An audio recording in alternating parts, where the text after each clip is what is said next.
श्री दुर्गाय नमः। श्री दुर्गा सप्तशती पहला अध्याय। मेधा ऋषि का राजा सुरथ और समाधि को भगवती की महिमा बताते हुए मधु कैठव वध का प्रसंग सुनाना। विनियोग। ओम। प्रथम चरित्र के ब्रह्मा ऋषि, महाकाली देवता, गायत्री छंद, नंदा शक्ति, रक्तदंती का बीज, अग्नि तत्व और ऋग्वेद स्वरूप हैं। श्री महाकाली देवता की प्रसन्नता के लिए प्रथम चरित्र के जप में विनियोग किया जाता है। ध्यान। भगवान विष्णु के सो जाने पर मधु और कैठव को मारने के लिए कमल जन्मा ब्रह्मा जी ने उनका स्तवन किया था। उन महाकाली देवी का मैं सेवन करता हूँ। वे अपने 10 हाथों में खड्ग, चक्र, गदा, बाण, धनुष, परिघ, शूल, भुजुंडी, मस्तक और शंख धारण करती हैं। उनके 3 नेत्र हैं। वे समस्त अंगों में दिव्य आभूषणों से विभूषित हैं। उनके शरीर की कांति नीलमणि के समान है तथा वे 10 मुख और 10 पैरों से युक्त हैं। ओम चंडी देवी को नमस्कार है। मार्कंडेय जी बोले, सूर्य के पुत्र सावर्णी जो 8वें मनु कहे जाते हैं, उनकी उत्पत्ति की कथा विस्तार पूर्वक कहता हूँ, सुनो। सूर्य कुमार महाभाग सावर्णी भगवती महामाया के अनुग्रह से जिस प्रकार मनवंतर के स्वामी हुए, वही प्रसंग सुनाता हूँ। पूर्व काल की बात है। स्वारोचिष मनवंतर में सुरथ नाम के एक राजा थे जो चैत्र वंश में उत्पन्न हुए थे। उनका समस्त भूमंडल पर अधिकार था। वे प्रजा का अपने औरस पुत्रों की भांति धर्म पूर्वक पालन करते थे। तो भी उस समय कोला विध्वंसी नाम के क्षत्रिय उनके शत्रु हो गए। राजा सुरथ की दंड नीति बड़ी प्रबल थी। उनका शत्रुओं के साथ संग्राम हुआ। यद्यपि कोला विध्वंसी संख्या में कम थे, तो भी राजा सुरथ युद्ध में उनसे परास्त हो गए। तब वे युद्ध भूमि से अपने नगर को लौट आए और केवल अपने देश के राजा होकर रहने लगे। समूची पृथ्वी से अब उनका अधिकार जाता रहा, किंतु वहां भी उन प्रबल शत्रुओं ने उस समय महाभाग राजा सुरथ पर आक्रमण कर दिया।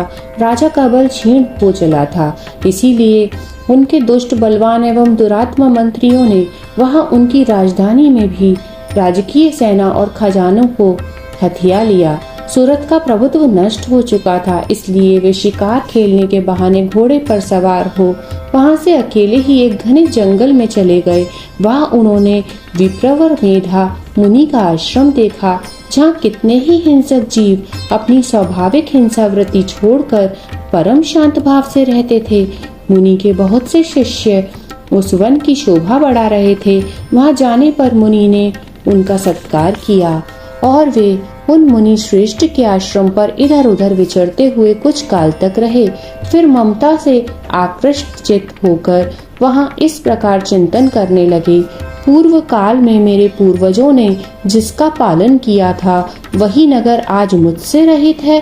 पता नहीं मेरे दुराचारी भृत्यगण उसकी धर्म पूर्वक रक्षा करते हैं भी या नहीं।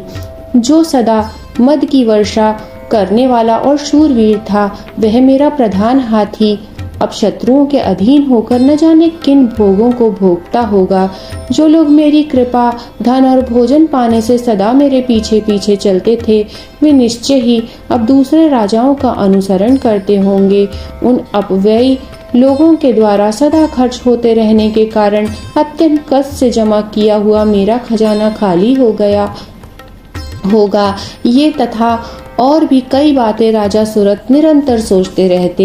एक दिन वहां उन्होंने विप्रभर मेधा के आश्रम के निकट एक वैश्य को देखा और उससे पूछा, भाई तुम कौन हो? यहाँ तुम्हारे आने का क्या कारण है? तुम क्यों शोकग्रस्त और अनमने से दिखाई देते हो? राजा सुरथ का यह प्रेम पूर्वक कहा हुआ वचन वैश्य ने विनीत भाव से उनको परिणाम करा। वैश्य बोले, राजन, मैं धनियों के कुल में उत्पन्न एक वैश्य हूँ। मेरा नाम समाधि है। मेरे दुष्ट स्त्री पुत्रों ने धन के लोभ से मुझे घर से बाहर निकाल दिया है। मैं इस समय धन, स्त्री और पुत्रों से वंचित हूँ। मेरे अविश्वसनीय बंधुओं ने मेरा ही धन लेकर मुझे दूर कर दिया है, इसीलिए दुखी होकर मैं वन में चला आया हूँ। यहाँ रहकर मैं इस बात को भी नहीं जानता कि मेरे पुत्रों की, स्त्री की और स्वजनों की कुशल हैं भी या नहीं। इस समय घर में वे कुशल से रहते हैं अथवा उन्हें कोई कष्ट है। वे मेरे पुत्र कैसे हैं? क्या वे सदाचारी हैं या दुराचारी हो गए हैं? राजा ने पूछा, जिन लोभी स्त्री पुत्र आदि ने धन के कारण तुम्हें घर से निकाल दिया, उनके प्रति तुम्हारे चित्त में इतना स्नेह बंधन क्यों है? वैश्य बोला, आप मेरे विषय में जैसी बात कहते हैं वह सब ठीक है, किंतु क्या करूं, मेरा मन निष्ठुरता नहीं धारण करता।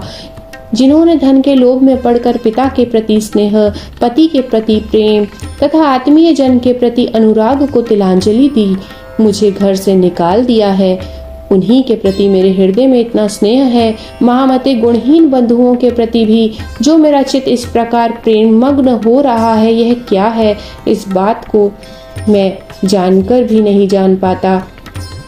उनके लिए मैं लंबी सांसें ले रहा हूँ और मेरा हृदय अत्यंत दुखित हो रहा है। उन लोगों ने प्रेम का सर्वथा अभाव है, तो भी उनके प्रति जो मेरा मन निष्ठुर नहीं हो पाता, इसके लिए क्या करूं? मार्कंडेय जी कहते हैं, ब्राह्मण तदनंतर राजाओं में श्रेष्ठ सुरत और वह समाधि महान वैश्य दोनों साथ साथ मेधा मुनि के सेवा में उपस्थित हुए और उनके साथ यथा योग्य न्यायानुकूल विनय पूर्ण बर्ताव करके बैठे। तत्पश्चात वैश्य और राजा ने कुछ वार्तालाप आरंभ किया।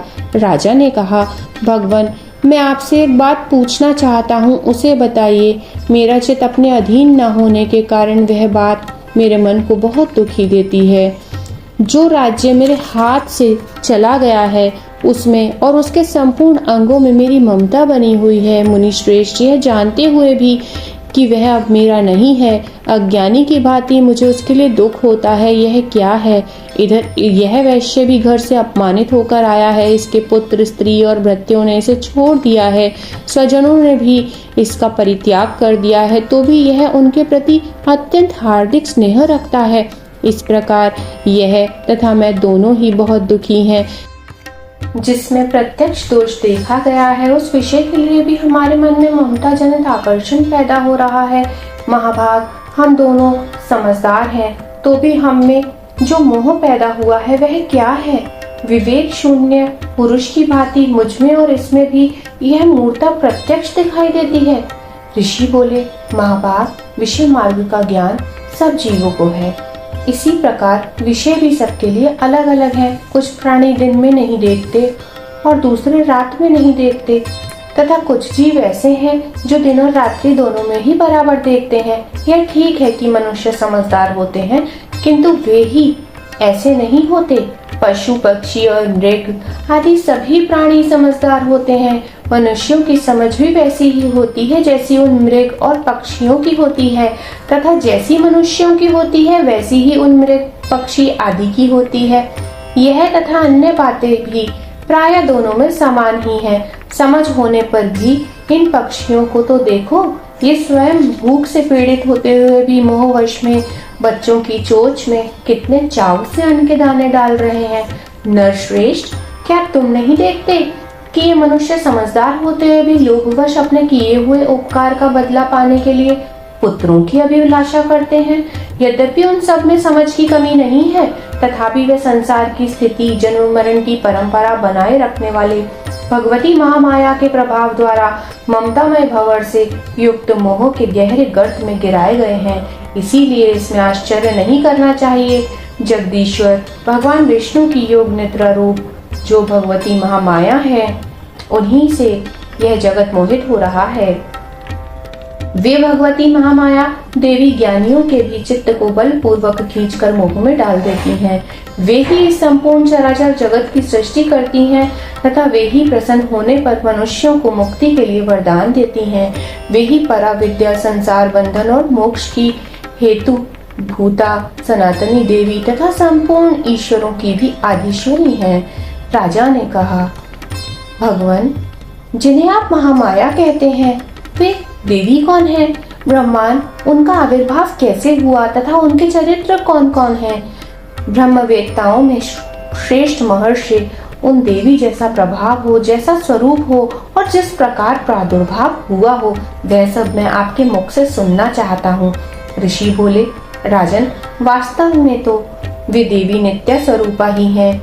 संपूर्ण जगत उन्हीं का रूप है और उन्होंने समस्त विश्व को व्याप्त कर रखा है। तथापि उनका प्राकट्य अनेक प्रकार से होता है, वह मुझसे सुनो। यद्यपि वे निरंतर अजन्मा हैं, तथापि जब देवताओं का कार्य सिद्ध करने के लिए प्रकट होती हैं, उस समय लोक में उत्पन्न हुई कहलाती हैं। कल्प के अंत में जब संपूर्ण जगत एकार्णव में निमग्न हो रहा था और सबके प्रभु भगवान विष्णु शेषनाग की शैया बिछाकर योग निद्रा आश्रय से सो रहे थे, उस समय उनके कानों के मैल से दो भयंकर असुर उत्पन्न हुए, जो मधु और कैटभ के नाम से विख्यात थे। वे दोनों ब्रह्मा जीवा का वध करने को तैयार हो गए।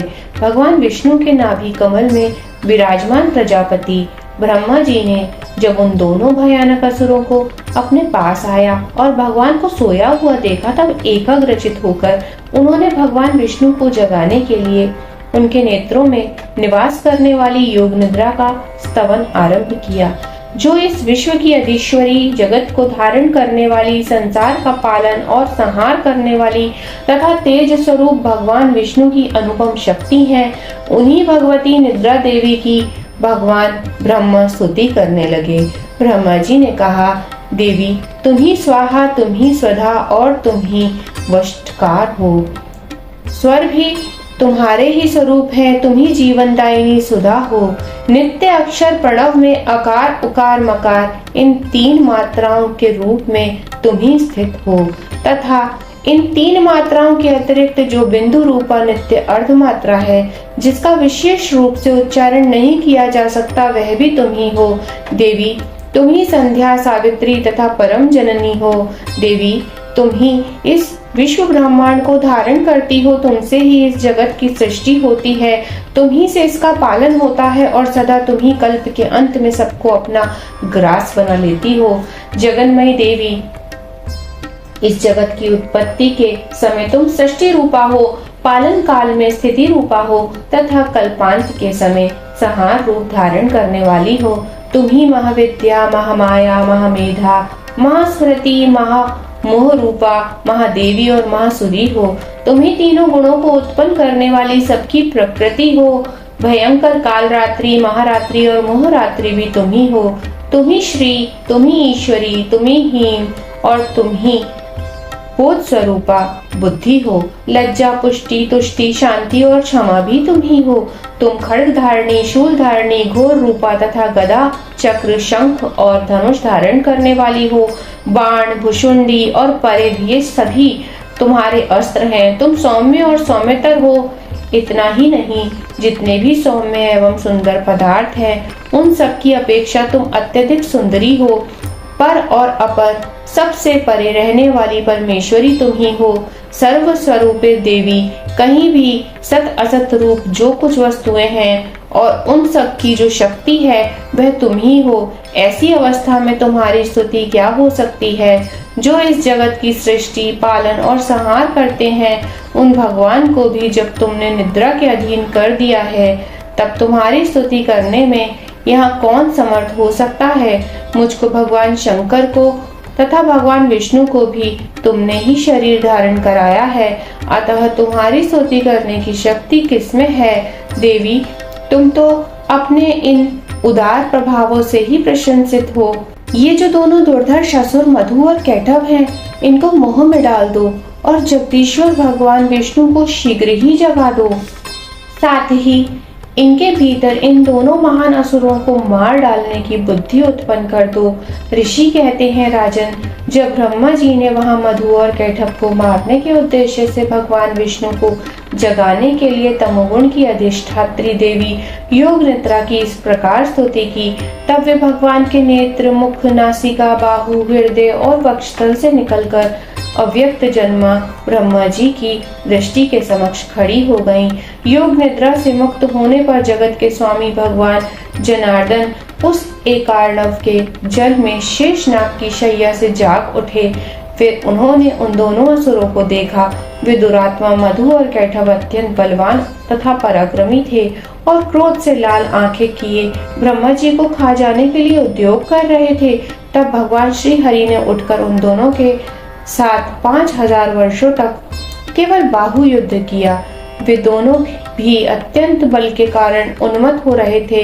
इधर महामाया ने भी उन्हें मोह में डाल रखा था, इसीलिए वो भगवान विष्णु से कहने लगे, हम तुम्हारी वीरता से संतुष्ट हैं, तुम हम लोगों से कोई वर मांगो। भगवान बोले, यदि तुम दोनों मुझ पर प्रसन्न हो तो अब मेरे हाथ से मारे जाओ, बस इतना सा ही मैंने वर मांगा है, यहाँ दूसरे किसी वर से क्या लेना है। ऋषि कहते हैं, इस पर धोखे में आ जाने पर जब उन्होंने संपूर्ण जगत में जल ही जल देखा, तब कमल नयन भगवान से कहा, जहाँ पृथ्वी जल में डूबी हुई न हो, जहाँ सूखा स्थान हो, वहाँ हमारा व्रत करो। ऋषि कहते हैं, तब तथास्तु कहकर शंख चक्र और गदा धारण करने वाले भगवान ने उन दोनों के मस्तक अपनी जांघ पर रखकर चक्र से काट डाले। इस प्रकार ये देवी महामाया ब्रह्मा जी की स्तुति करने पर स्वयं प्रकट हुई थी। अब पुनः तुमसे उनके प्रभाव का वर्णन करता हूँ, सुनो। इस प्रकार मार्कण्डेय पुराण में सार्वणिक मनवंतर की कथा के अंतर्गत देवी महामात्य में मधु कैटभ वध नामक पहला अध्याय पूरा हुआ।